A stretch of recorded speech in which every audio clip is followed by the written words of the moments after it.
So there were a couple of characteristics that she noted in her self-report that were consistent with these personality disorders. One of the hallmark characteristics of histrionic personality disorder is sort of a overly dramatic presentation. We call this impressionistic speech.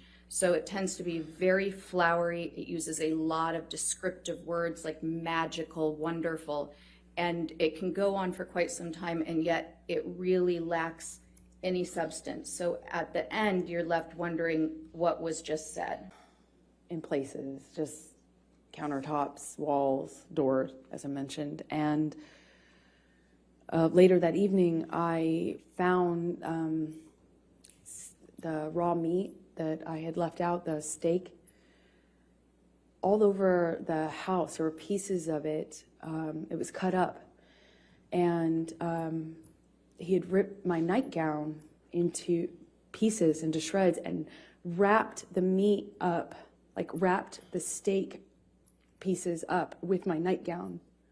It was this really beautiful burgundy silk nightgown that had this black lace trim. I ironically got it from Dr. Kipper for a wedding gift.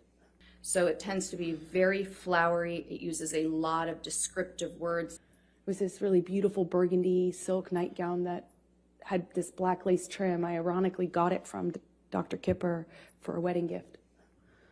And it was wrapped, I found it, I continued to find it throughout the rest of the time that I was in the house in Australia. There's pieces of it in the microwave, pieces of it in the produce drawer, in the closet drawer. I mean, just raw meat wrapped up in my nightgown, as well as the smeared food on the walls. It was bizarre.